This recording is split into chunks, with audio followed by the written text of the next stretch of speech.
Bien, voici un exercice sur la chute libre parabolique. Faites-le et consultez la solution juste après.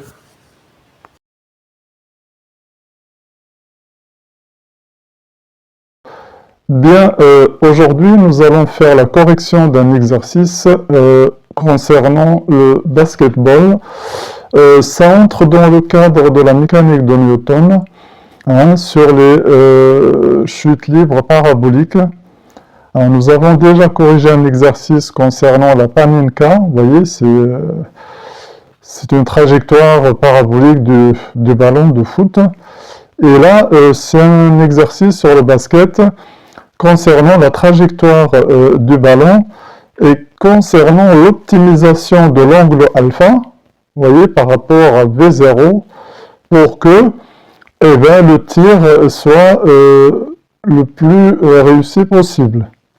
Vous voyez que là, ici, j'ai fait le schéma de l'exercice juste pour vous donner les conditions initiales. Sachez qu'elles ne sont pas demandées dans l'exercice, mais vous devez les écrire pour trouver les équations horaires, que ce soit de la vitesse ou bien du mouvement du ballon.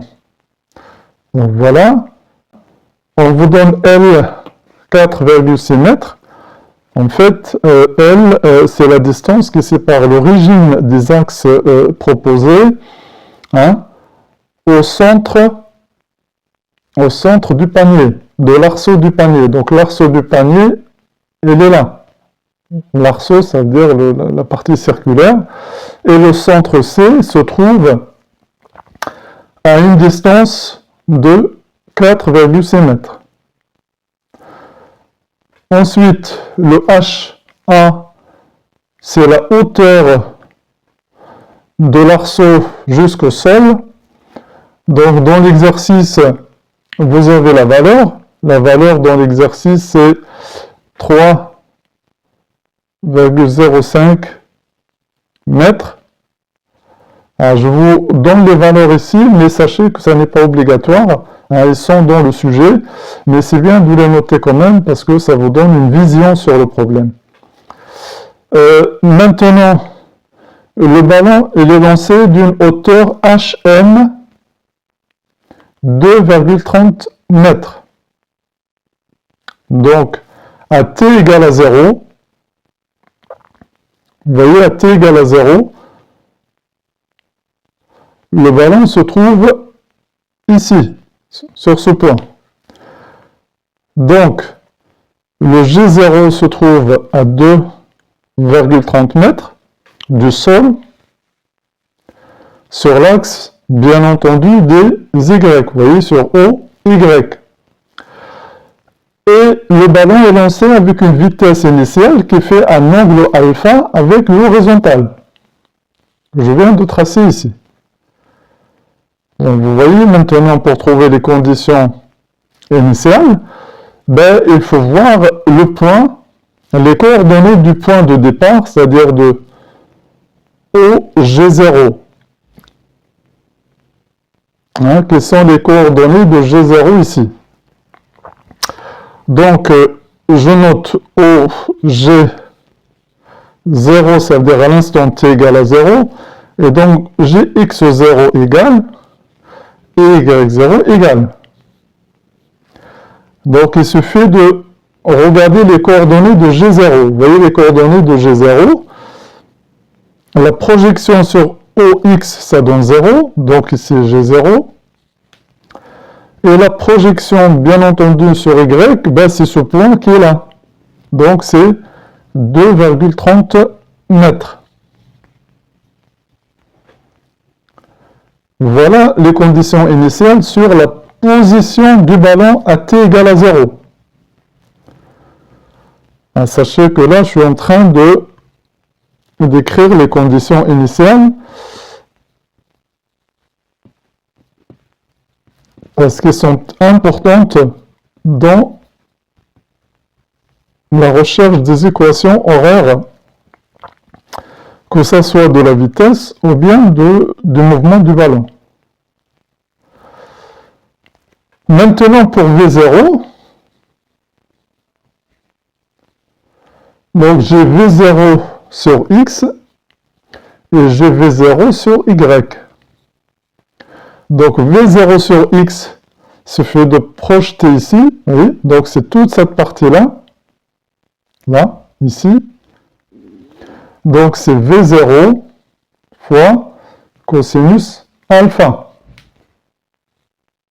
J'ai fait une leçon spécialement sur les conditions initiales. Si vous avez quelques difficultés, regardez la leçon.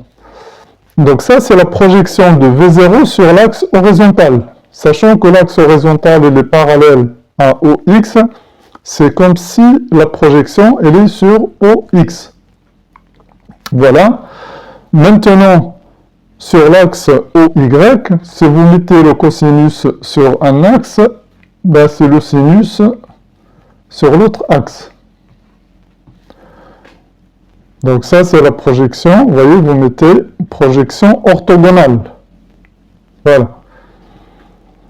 Donc voilà les conditions initiales qui vont nous permettre de trouver les équations horaires dans les questions de l'exercice.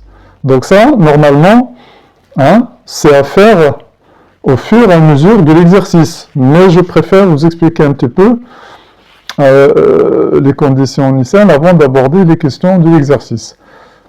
Donc maintenant, on va voir en fonction, bien sûr, de l'angle alpha.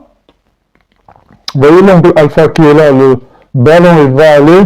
L'objectif, c'est qu'il atterrit au centre de l'arceau, c'est-à-dire au point C. Donc, vous voyez que ça dépend de l'angle alpha.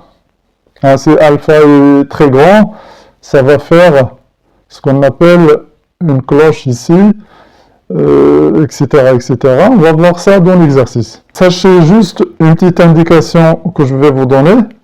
Les coordonnées du point C ici, les coordonnées du point C, sur X c'est L, oui, si je projette ça sur X, ça va être L, et sur Y, oui, si je projette sur Y, c'est HA. Donc, les coordonnées du point C, c'est L et HA. Donc, le point C ici, le point C a pour coordonnées L, HA.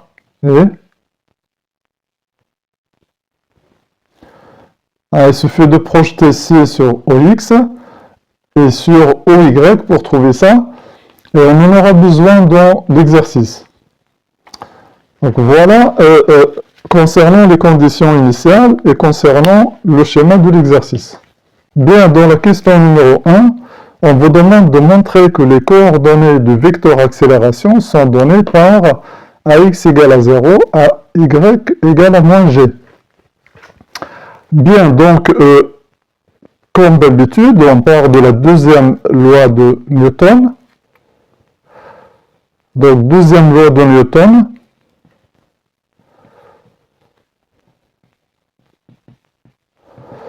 Donc, dans le cas général, c'est la somme des forces exercées sur l'objet ou sur le système mécanique est égale à M A dans un référentiel galiléen. Donc, on travaille bien sûr dans un référentiel galiléen et ici, c'est le référentiel terrestre.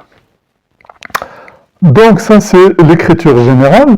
Ensuite, il faut remplacer les forces par les forces réellement présentes dans l'exercice. Ici, c'est la chute libre parabolique. C'est parce que dans le sujet, on vous dit que les frottements de l'air sont négligeables et par conséquent, il n'y a que la force point qui agit sur le ballon. Donc ici, P égale à M fois A. Donc ça, c'est l'équation vectorielle de la deuxième loi de Newton. Maintenant, sachant qu'on a deux axes X, Y, on va projeter P sur X et Y et A aussi. Comme ça, on va avoir deux équations. Vous allez voir. Donc, qui sont les projections du vecteur P dans le repère proposé, donc Px et Py. Comme il est perpendiculaire à x, j'aurai 0 ici. Et donc, toute la force se retrouve sur y parce qu'il est parallèle à OY. Donc, j'ai moins P. Pourquoi? Parce que la force va dans le sens contraire de l'axe OY. Donc, je schématise rapidement ici les axes. X ici, Y là. Et le poids est vers le bas. Sachant que le ballon, c'est celui-là.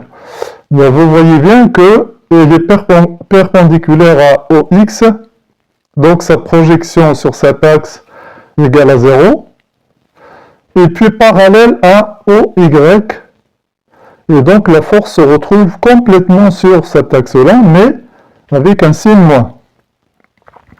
Et sachez, par définition, le poids c'est m fois g, hein, avec g c'est l'accélération de la pesanteur. Hein. Bon, maintenant le A, je vais écrire AX, AY, que je ne connais pas, que je cherche. Donc je mets point d'interrogation, point d'interrogation. Et donc maintenant que j'ai les coordonnées des forces et du vecteur accélération, je vais faire la projection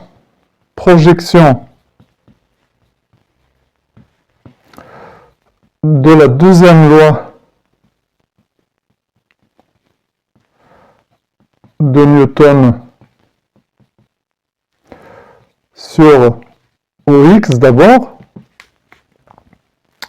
Ça, c'est la première projection. Donc, vous avez remarqué qu'on écrit la deuxième loi vectoriellement. Donc, ça me donne ça. Ensuite, on trouve les coordonnées de toutes les forces présentes dans la deuxième loi. Ici, j'ai que la force poids. Et après, je fais la projection de la deuxième loi sur OX et OY, sur cet axe-là, OX, OY. Donc, notez bien cette méthode parce que c'est la méthode qu'on utilise à chaque fois qu'on a ce genre de problème. Donc, sachez une chose, c'est que on trouve toujours les mêmes équations. Hein.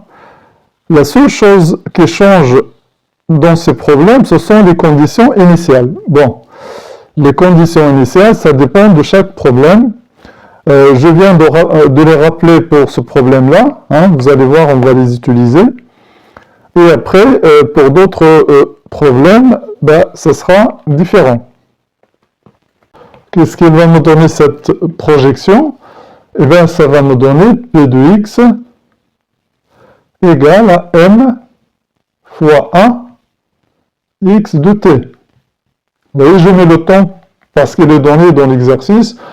Mais en général, vous trouvez des exercices où il n'y a pas le temps, mais sous-entendu, le temps est la variable, bien entendu, en mécanique.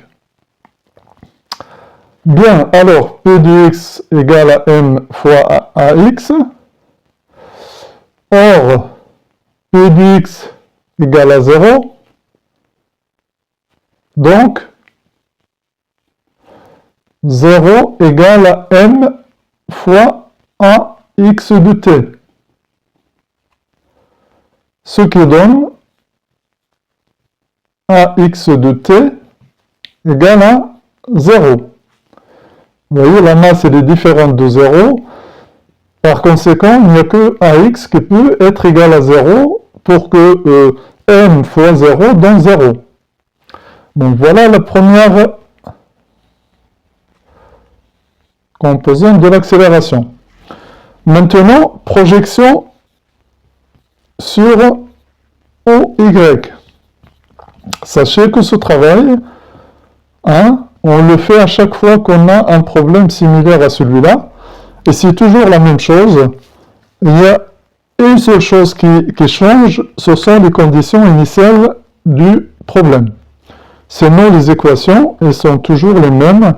On les a déjà faites dans le précédent exercice. Et on les refait ici.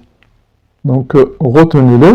Donc là, je vais marquer py égale à m fois a y de t. Or, py égale à moins p, mais moins p, c'est moins m fois g. Je l'écris maintenant comme ça. Pourquoi? Parce que le poids, il est toujours donné par la masse fois l'accélération de la pesanteur g. Donc, moins m fois g égale à, vous voyez, je remplace py ici par moins mg égale à m fois a y de t. Donc, vous voyez bien, je simplifie par la masse. Et qu'est-ce que je trouve? Je trouve que a y de t égale à moins g. Donc, voilà les deux composantes de l'accélération, du vecteur accélération qu'il faut trouver. Hein? Donc voilà la réponse à la première question. Donc je résume un petit peu ce qu'on vient de faire. On a écrit la deuxième loi de Newton en fonction des forces qui agissent sur le système mécanique. Donc ici, il n'y a que le poids. Ensuite, on a pris les composantes, bien entendu, des forces. Ici, c'est que le poids P sur les axes X, Y. Et après, on a projeté la deuxième loi de Newton sur les deux axes. Vous voyez? Et avec ça, on a obtenu la réponse à la question 1. Bien, dans la question numéro 2, on vous demande d'exprimer les composantes du vecteur vitesse, à savoir Vx de t et Vy de t, de l'accélération qu'on a trouvée dans la première question. Donc on a trouvé que Ax de t égale à 0, AY de t égale à moins g. Ça c'est important. Donc, comment on fait pour trouver Vx et Vy? Eh bien, sachez que Ax, c'est d de v de x sur d de t. Et AY, c'est dv de y sur d de t. Donc, vous voyez que le problème revient à travailler sur les primitives. Donc, j'ai fait une leçon sur ça. Si vous avez quelques difficultés, consultez la leçon sur les primitives. Donc, vous voyez que AX, c'est d de v de x sur d de t. C'est la dérivée de la vitesse sur x. Donc, je vais noter ça. La recherche de v de x de t. Et pour trouver Vx de t, on va utiliser cette première équation, à savoir Ax de t, par définition, c'est la dérivée de la vitesse par rapport au temps.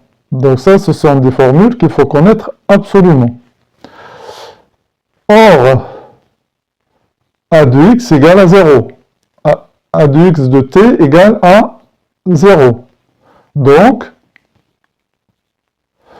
dvx de t sur d de t égale à 0. Vous voyez, vous avez la dérivée d'une fonction qui est nulle. Donc, quelle est la primitive de cette fonction? Eh bien, c'est une constante. Donc, v de x de t égale à une constante que je vais noter k. Comme je l'ai rappelé plusieurs fois, quand vous trouvez la primitive, ça c'est la primitive de v' de x de t. Vous voyez, v' de x de t égale à 0, donc vx de t égale à une constante. Je dérive la constante, je trouve 0. Donc, jusque-là, ça va. Maintenant, comment trouver la constante k? C'est avec les conditions initiales. Vous voyez? Donc, condition initiale que j'ai rappelée au début de l'exercice.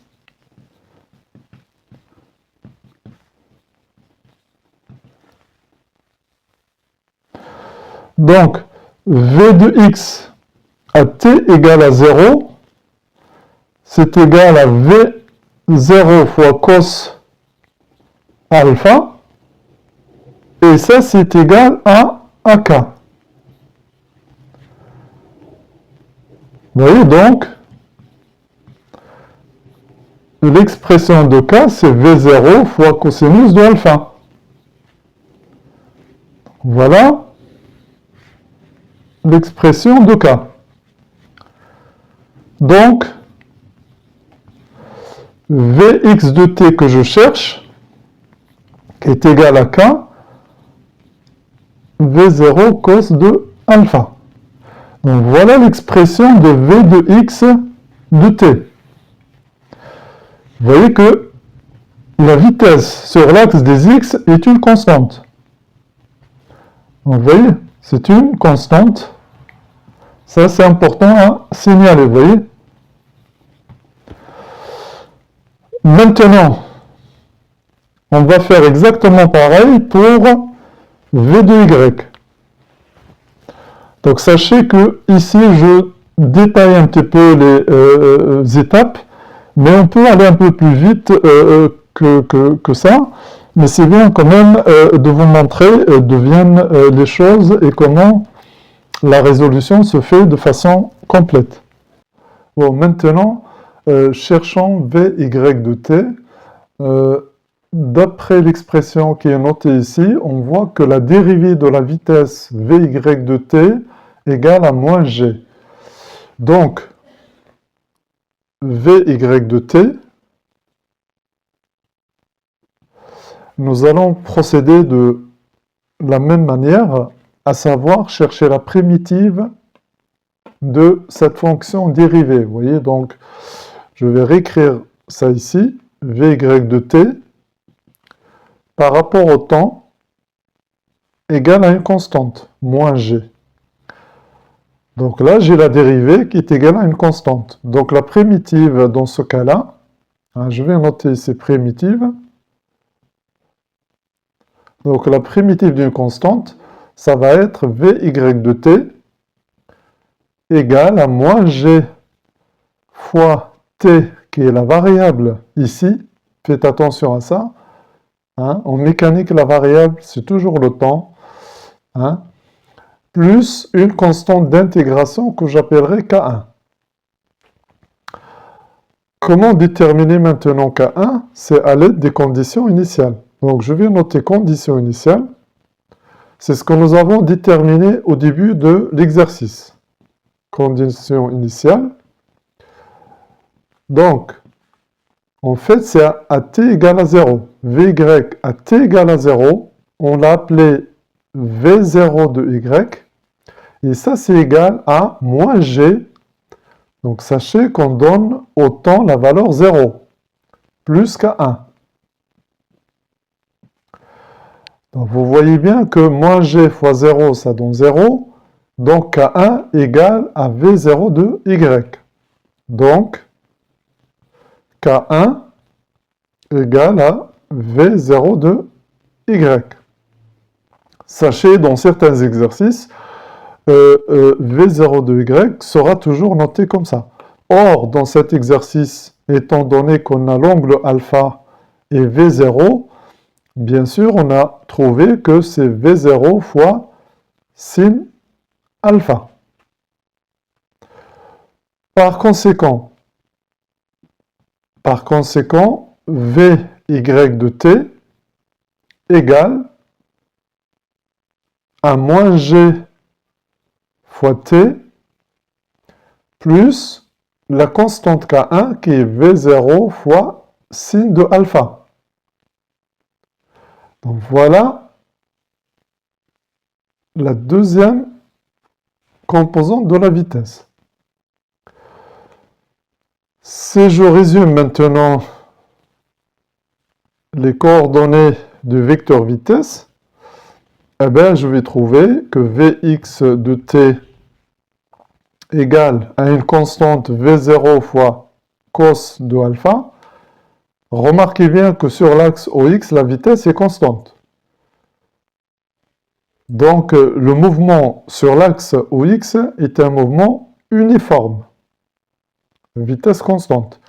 Vy de t, par contre, dépend du temps, comme le montre son expression ici. Donc, moins g fois t plus v0 fois sin de alpha.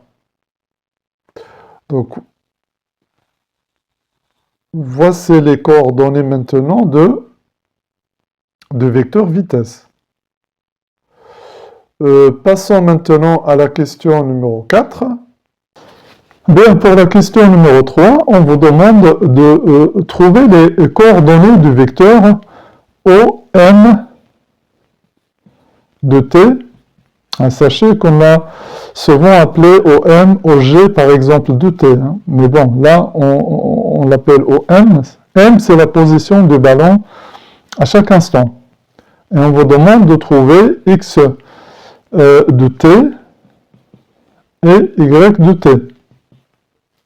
Là, je rappelle, la vitesse, ou les coordonnées de la vitesse qu'on a trouvée, c'est Vx de t et Vy de t. Alors, je vais les rappeler parce que c'est important. Donc là, c'est V0 fois cos alpha, et là, c'est moins g fois t plus V0 fois sin alpha. Donc ça, c'est ce qu'on a trouvé dans la question numéro 2. Donc, quelle est la relation entre x et v de x? Donc, d'abord la recherche de x de t. Donc, v de x de t, par définition, c'est la dérivée de x de t par rapport au temps. Voilà, donc ça c'est une formule qu'il faut connaître par cœur pour faire ce genre d'exercice. Bon là, il suffit de remplacer v de x par son expression, donc d de x de t sur d de t égale à v de x, mais v de x égale à v0 fois cos alpha. Donc vous voyez, je pars toujours de la définition classique, soit de la vitesse, soit de l'accélération, et ensuite je travaille sur les primitives, et j'ai la réponse à la question posée. Donc là, vous voyez, j'ai x' de t égale à une constante. Donc voilà, donc ça c'est la recherche de la primitive d'une dérivée qui est égale à une constante. Donc ça va me donner quoi? X de t égale à V0 fois cos alpha, c'est-à-dire la constante,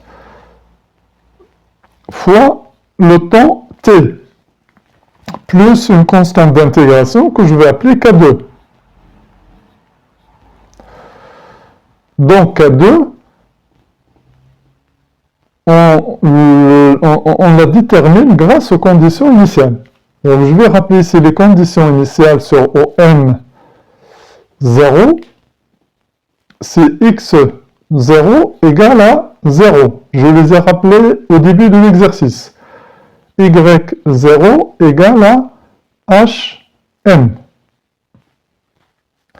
Donc, dans mon cas, je travaille sur x, donc c'est x0 qui va m'intéresser.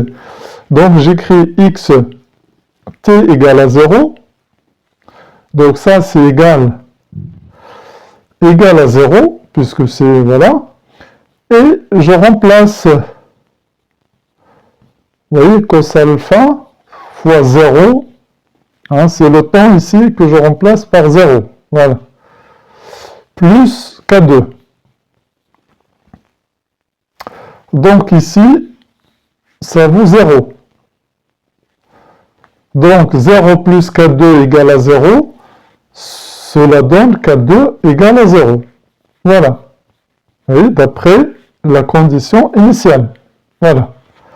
Donc, x de t maintenant que je cherche égale à v0 cos alpha fois t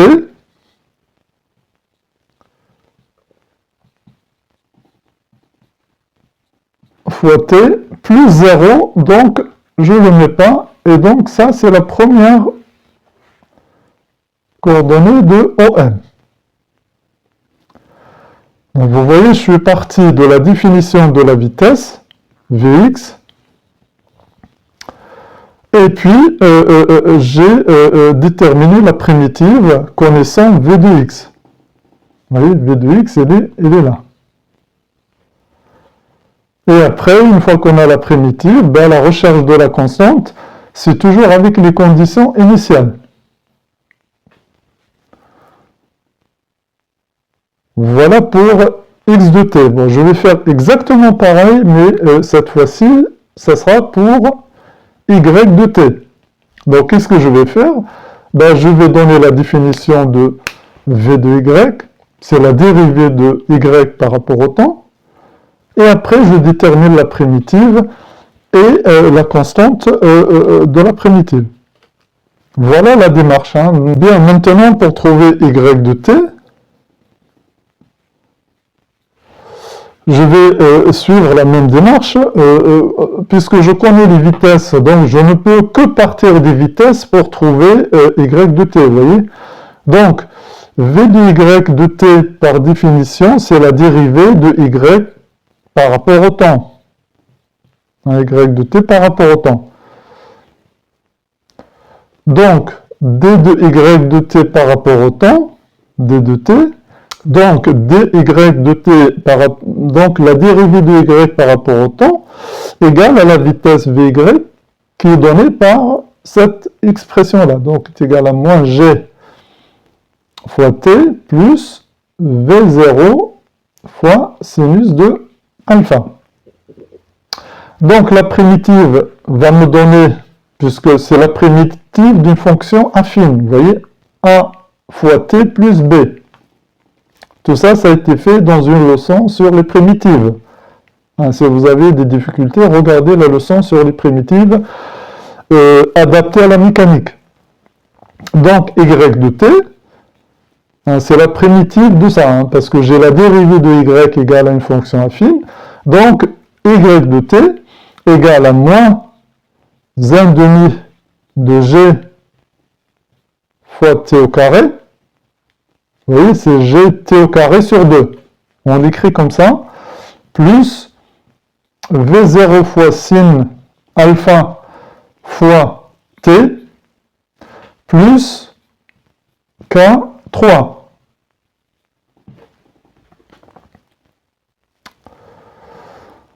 Donc voilà l'équation y de t en fonction du temps, seulement j'ai une constante k3.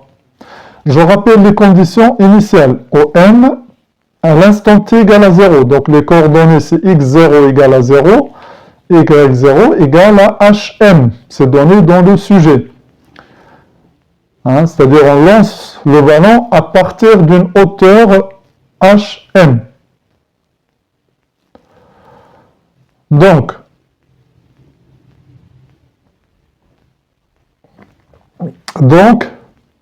qu'est-ce qu'on fait ici? Je vais le faire un peu de façon simplifiée. Vous remplacez ici t par 0, vous remplacez t ici par 0, et là, ça vous donne y0. Vous voyez, voilà comment on fait les choses. Donc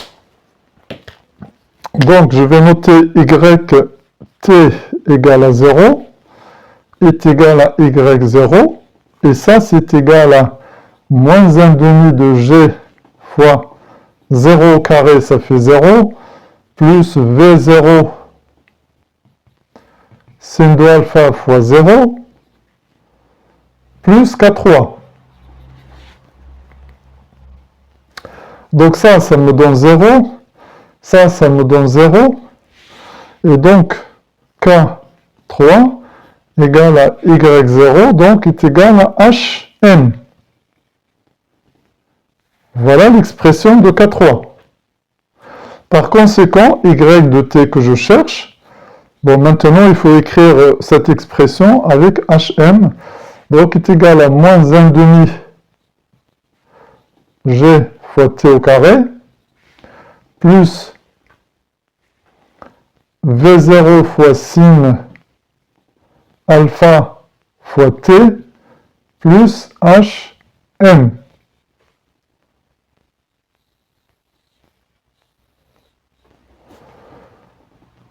Voilà l'expression de y de t. Bien, dans la question numéro 4, on vous demande de montrer que la trajectoire du centre de masse, ça veut dire du centre de gravité m, vous voyez que là il l'appelle m, le centre de gravité, hein, m, est donné par cette expression-là.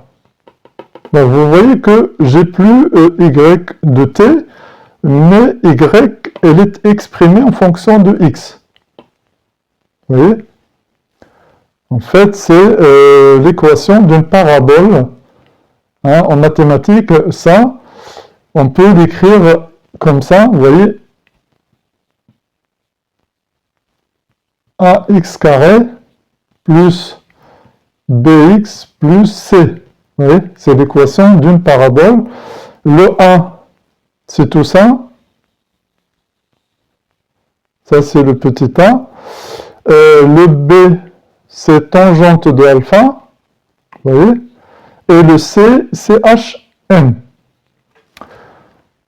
Donc, ce genre d'équations, vous avez dû les faire en mathématiques, mais ici, on vous demande de trouver cette équation de la trajectoire.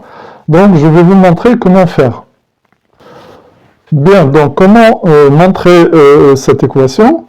Eh bien, il suffit de partir des équations du centre de masse ou du centre de gravité qu'on a trouvé, hein. Je vais les rappeler ici. X de t égale à V0 fois cosinus alpha fois le temps t, et puis Y de t égale à moins 1 demi gt carré plus V0 sin alpha fois t plus hm. Donc voilà les deux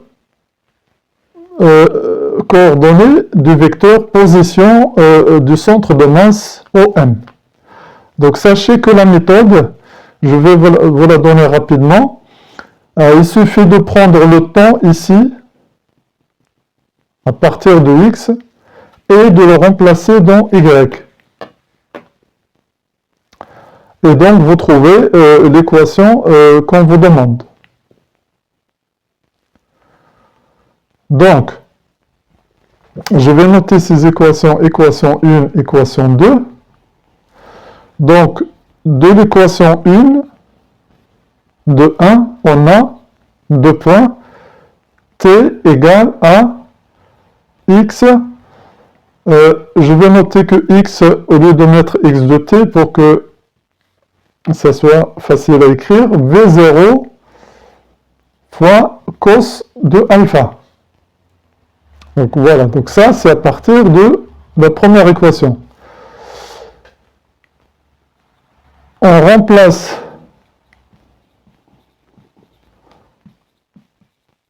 dans 2, c'est-à-dire dans l'équation 2, t par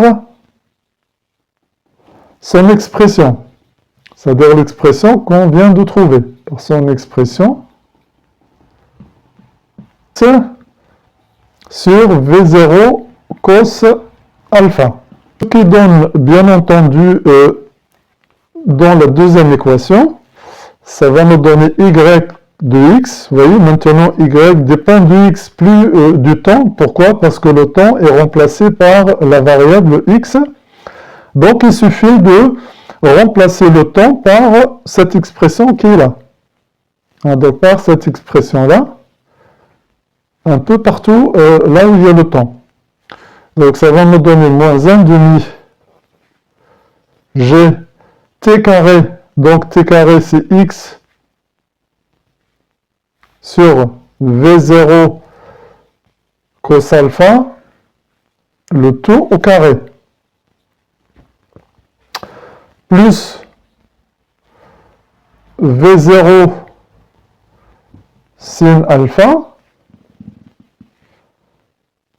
fois x sur V0 cos alpha plus Hm qui ne change pas. Donc vous voyez que j'ai remplacé t par x sur V0 cos alpha. Ça me donne ici x sur V0 cos alpha le tout au carré. Là j'ai le V0 sinus alpha déjà ici, multiplié par le temps. Donc voilà le temps, c'est x sur V0 cos alpha, plus Hm. Donc ici, maintenant, hein, c'est un peu, il y a un peu de mathématiques ici. Donc je simplifie déjà par V0. Sinus alpha sur cos alpha, par définition, c'est la tangente alpha. Donc vous voyez déjà, j'ai tangente alpha et j'ai x. Vous voyez, j'ai x et j'ai tangente alpha. J'ai Hm qui est là.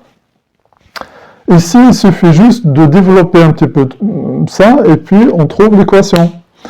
Donc, je vais l'écrire ici. Donc, y de x égale... je vais séparer, vous voyez, cette fraction au carré, ça veut dire x au carré sur v0 au carré cos carré de alpha. Donc, c'est ce que j'ai ici, vous voyez. Donc, je vais respecter la notation qui est donnée dans l'exercice. Le 2, qui ne change pas. Le moins, il ne faut pas l'oublier, là. Ici, j'ai V0 carré cos carré de alpha. Attention, cos carré de alpha, ici, c'est comme si vous avez cos de alpha, entre parenthèses, le tout au carré. C'est comme ça. Cos alpha, le tout au carré. Mais le carré, on le met un petit peu sur le cosinus. Donc, alpha n'est pas au carré. Faites attention à ça.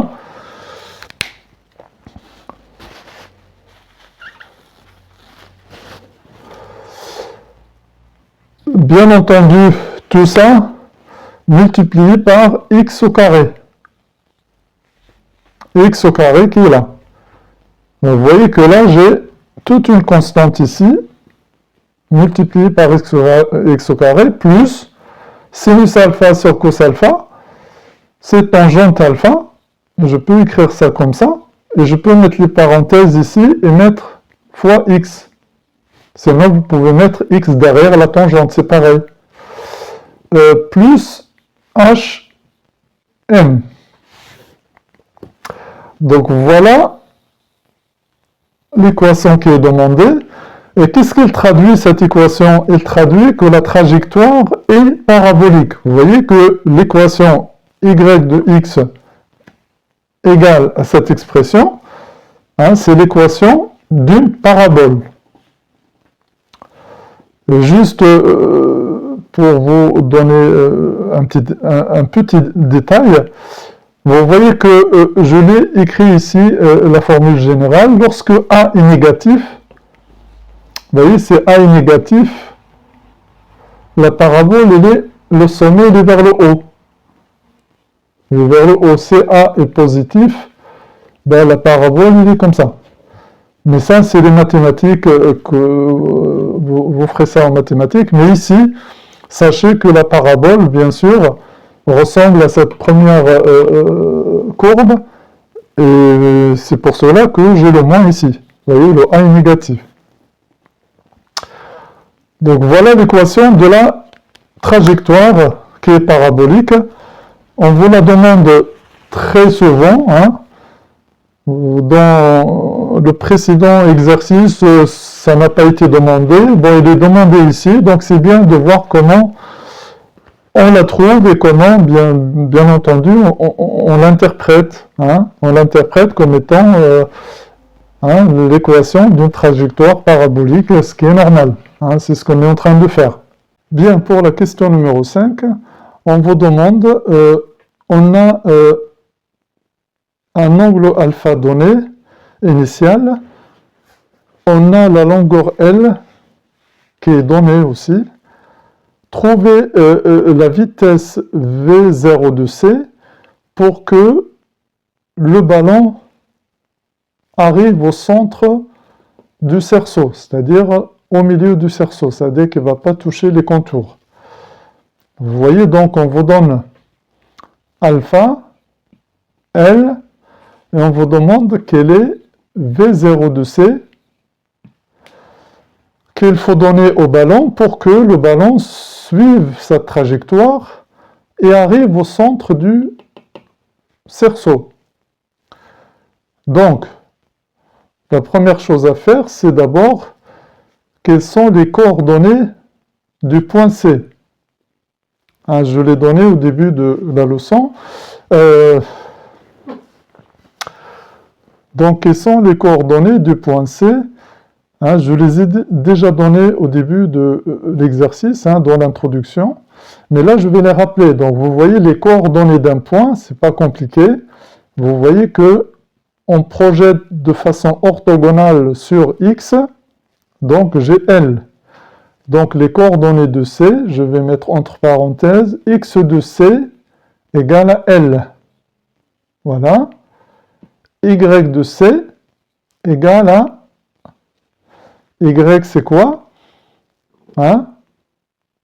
C'est projeté de façon orthogonale sur Y, donc ça n'est rien d'autre que HA. Vous voyez, je vais trouver HA ici.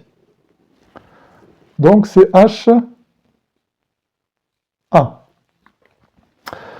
Donc voilà, le problème, il est clair. On a alpha qui est donné, c'est un angle initial donné. On a la longueur L. Et on va chercher quel est V0 de C de telle sorte que le ballon arrive au centre du cerceau. Et donc, il faut prendre les coordonnées du cerceau, bien entendu, dans l'équation générale qui est là. Donc, pour résoudre le problème maintenant, le Y, je vais prendre le YC du cerceau. Et pour le X, je vais prendre le XC du cerceau. Et puis, j'aurai une équation à résoudre pour trouver le V0 de C, c'est-à-dire V0 qui est là. Donc, voilà la méthode. Après, l'équation, elle est un petit peu longue, mais la méthode consiste à isoler une inconnue dans une équation donnée. Donc, ça ne doit pas poser de problème. Donc, on va le faire. J'ai fait le schéma juste pour vous montrer un petit peu vous expliquer un petit peu la question numéro 5. Donc, vous voyez qu'il ne faut pas hésiter à faire un schéma, ça ne serait qu'un schéma rapide à main levée d'une question pour voir un petit peu ce que l'on vous demande et ce que vous pouvez faire pour répondre à la question. Bien, donc, je vais rappeler ici les coordonnées du point C, du centre du cerceau. C'est X de C égale à L. Et puis, Y de C égale à HA. Ça, c'est important. Donc, là, je vais remplacer, bien entendu, Y, c'est-à-dire que je vais transformer cette équation de cette façon. Je ne vais pas la réécrire. Donc, je vais transformer cette équation en mettant ici Y de C. Là, X de C, et là V0 carré, mais je mets V0 C au carré. Donc vous voyez que je connais Y de C, je connais X de C, je connais l'angle, je connais H et M, et je connais L. Donc là, je vais remplacer. Donc ici, j'ai HA égale à moins. Donc moins G sur 2 V0C au carré cos carré de alpha fois L au carré plus L, là aussi XC, j'ai oublié de mettre C là, donc L tangente alpha plus HM. Donc le problème consiste à isoler le V0 de C qui est là. Donc il y a plusieurs méthodes. Tout d'abord, je vais mettre cette quantité ici. Donc je vais trouver 2V0C au carré cos carré de alpha, L au carré, hein, égale à L tangente alpha, plus HM moins HA. Bon, après, je vais laisser ici GL carré. GL carré, hein, ça s'écrit G.L carré. Bon, vous voyez ça, comme ça, on peut l'écrire L carré. Donc, tout ça, c'est comme si c'est sur 1, si vous voulez. Sur 1. Donc, ça fois ça donne ça, égale à tout ça fois ça. Vous voyez? A sur B égale à C sur D. Donc, A fois D égale à C fois B. Donc, est égal à 2V0C au carré cos carré de alpha multiplié par L tangente alpha plus HM moins HA. Donc vous voyez bien maintenant que que V0C au carré égale à ça divisé par tout ça et je prends la racine carrée. Hein? Donc je vais d'abord écrire V0C au carré égale G point L au carré divisé par tout ce qui reste là. Ça veut dire 2 cos carré de alpha fois tout ça qui ne change pas. Attention, il faut mettre les parenthèses L tangente alpha plus HM moins HA. Donc voilà pour V0 au carré. Ensuite, je passe bien sûr à l'expression qui est donnée dans l'exercice, hein, en enlevant le carré qui est là et en mettant racine carrée. Bon, j'ai pas de place, je le fais comme ça. Donc faites attention, il faut le faire en 2 étapes. Donc vous voyez que j'ai retiré le carré et j'ai mis la racine carrée. Et ça me donne l'expression. Donc retenez que les coordonnées des points sont très importantes dans ce genre de problème. Donc c'est très simple, à chaque fois que vous avez un point particulier, eh bien, vous déterminez ces coordonnées et vous les remplacez dans l'équation générale et avec ça on peut aboutir à beaucoup et faire beaucoup de questions. Donc voilà l'expression de V0 de C. Vous voyez, donc si je connais alpha L, et je prends bien sûr les informations HM et L, et HA, et bien le ballon entre dans le centre du cerceau, vous voyez, avec cette vitesse-là, hein, et les données de l'exercice, normalement le ballon doit passer par le centre du cerceau. Voilà, dans la question qui va suivre, on vous demande de faire une application numérique sur ça. Donc, ça n'est pas très compliqué, on va la faire ensemble.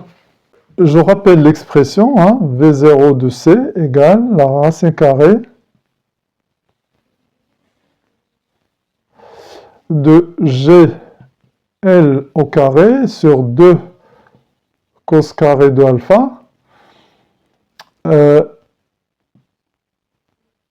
L tangente alpha plus HM moins HA. Donc j'ai toutes les valeurs dans le texte. Donc je vais remplacer V0 de C égale. Donc le G, l'accélération de la pesanteur et les données 9,8. Donc multiplié par 4,6 au carré, c'est la valeur de L. divisé par 2 cos carré, tension ici c'est 49,5, on vous a donné 49,5 degrés, multiplié par L 4,6 fois tangente de 49,5 de degrés,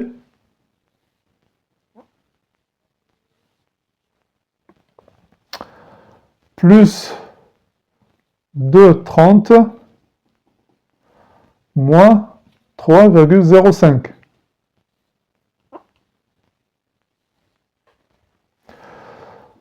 Faites attention à ça parce que ici, il y a la parenthèse. Donc ces deux parenthèses-là limitent tout ce qui est là, et tout ce qui est là, c'est multiplié par ça. Juste une remarque importante à faire. La calculatrice doit être réglée sur les degrés. La calculatrice sur les degrés.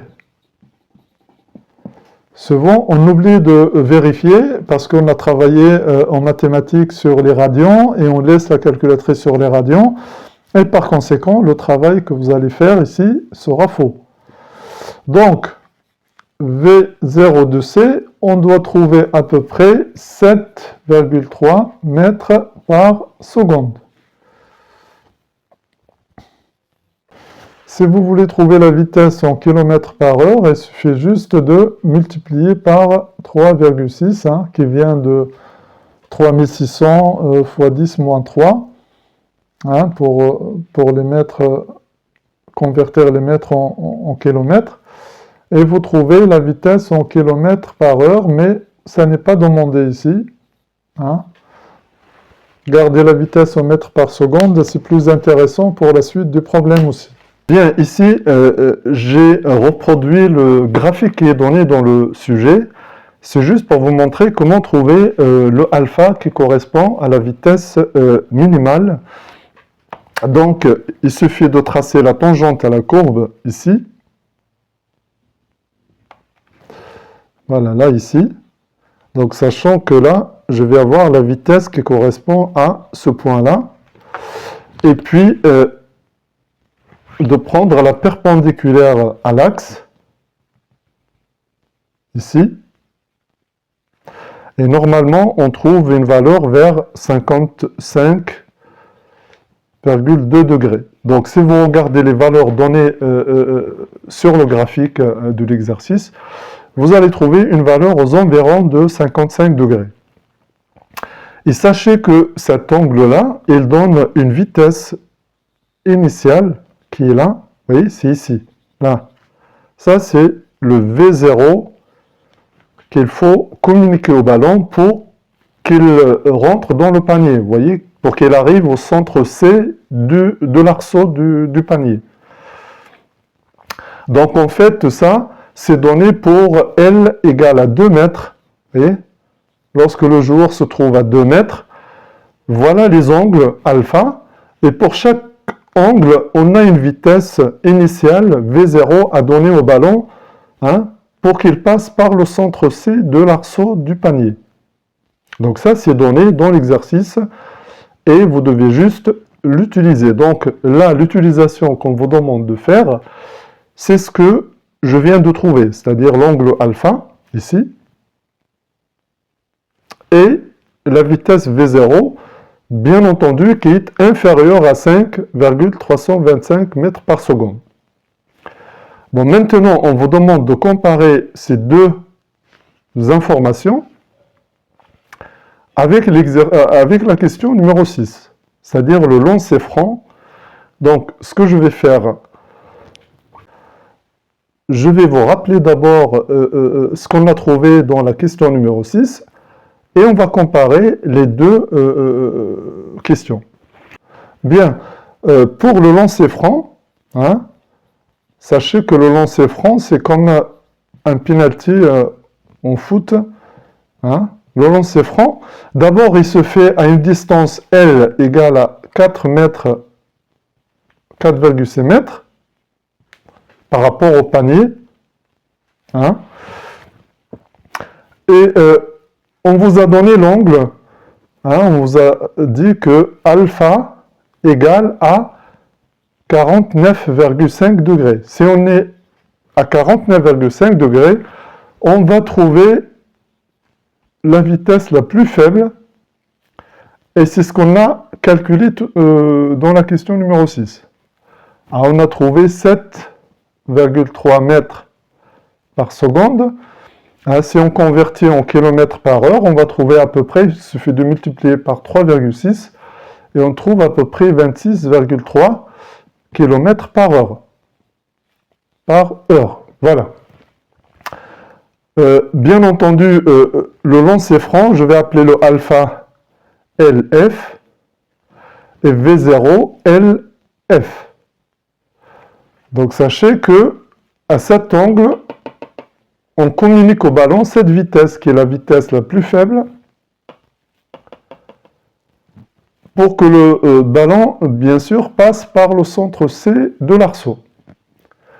Et ce calcul, on l'a déjà fait dans la question numéro 6. Donc, ça, c'est un rappel. Bon, je vais marquer ici un rappel.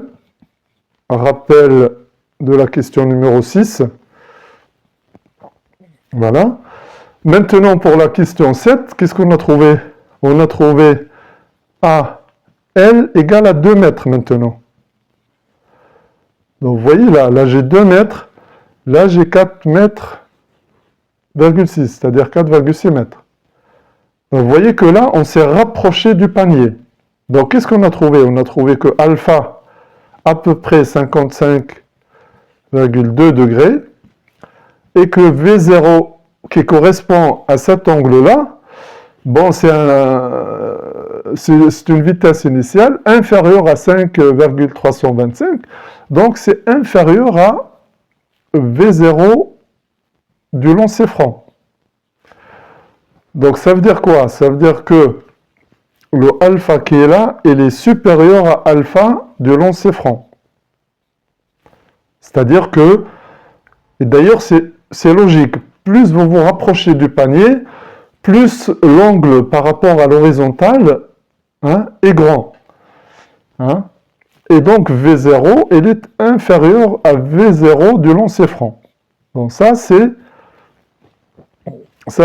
les comparaisons entre le résultat de la question 7 et de la question 6.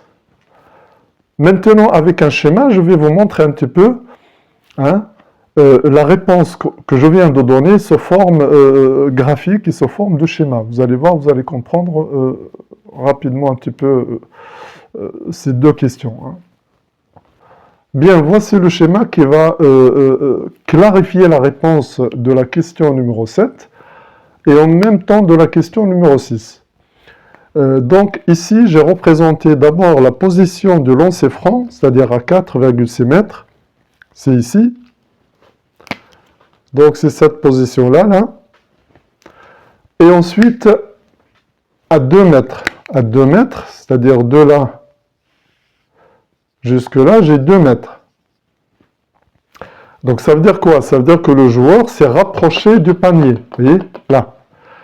Donc tout à l'heure, on a trouvé le V0 qui est là. Et on a trouvé aussi le alpha, bien entendu, graphiquement, vous voyez? Donc on a trouvé que alpha, c'est 55,2 degrés, à peu près. Et que V0 ici était inférieur à ce V0 lancé franc. Donc je vais le mettre un peu moins long, vous voyez, pour respecter un petit peu les valeurs.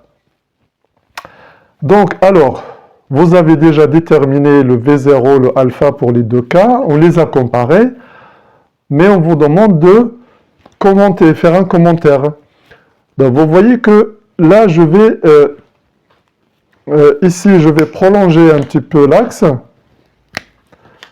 Ici, je vais prolonger cet axe-là, sachant que, voilà, je vais le prolonger comme ça.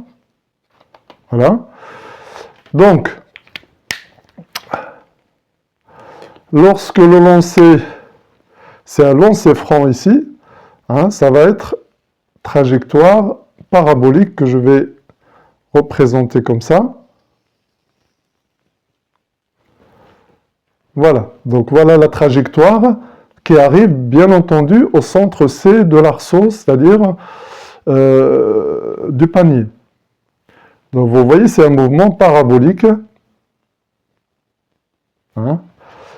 Maintenant, lorsque le joueur se rapproche du panier, qu'est-ce qui va se passer? Ben, je vais dessiner en vert pareil.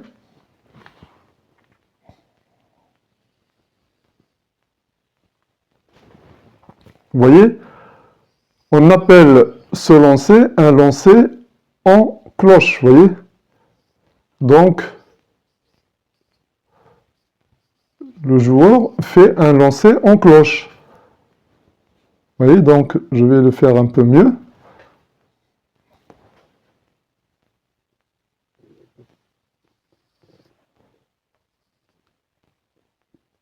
Voilà.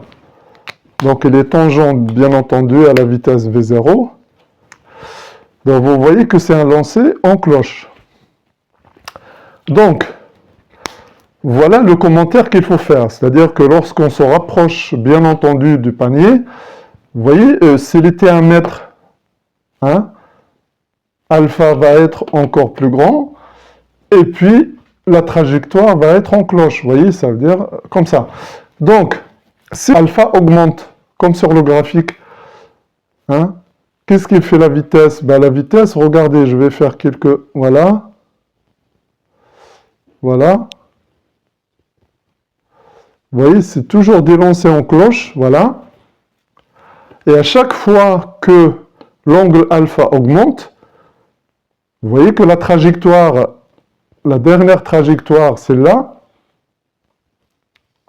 là, hein, elle est plus longue que la première. Vous voyez?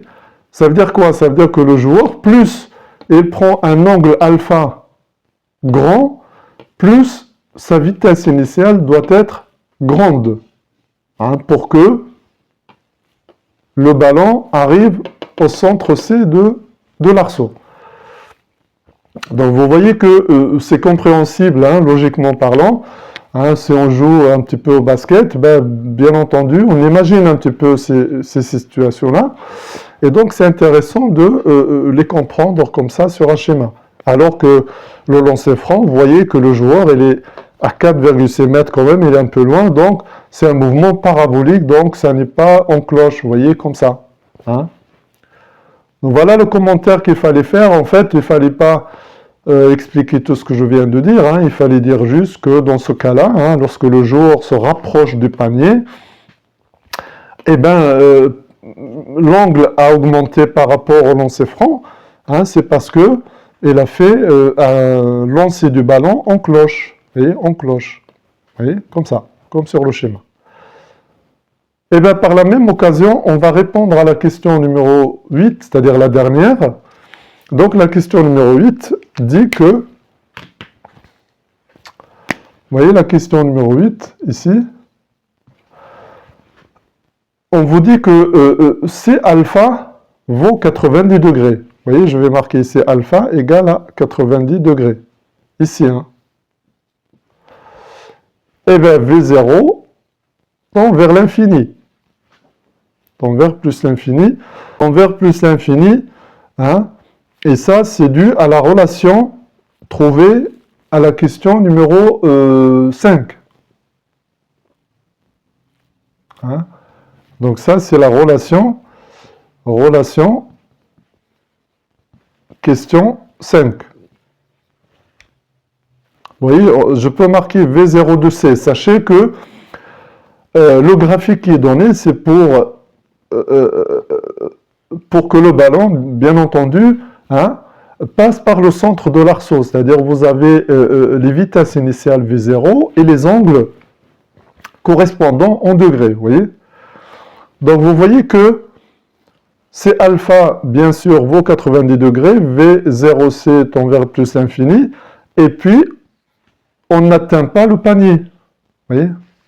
Le panier ne sera pas atteint. Donc, en fait, c'est un V0 qui est comme ça, vous voyez? qui va vers le haut. Donc si on va vers là, même, voilà, on ne peut jamais revenir pour passer par le centre C, vous voyez. Donc pour la question numéro 8, il suffit juste de dire que alpha égale à 90 degrés, V0C tend vers plus l'infini.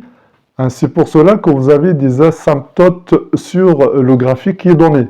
Parce que vous avez deux graphiques, un avec les asymptotes qui montre un petit peu ça, et l'autre qui montre la réponse à la question numéro 7. Donc voilà la réponse à la question numéro 8. Il suffit de dire, voilà, un tir à 90 degrés est parfaitement vertical. Et donc, il est logique qu'on ne puisse pas atteindre le panier. C'est compréhensible. Donc voilà pour l'exercice. Bon courage et à la prochaine.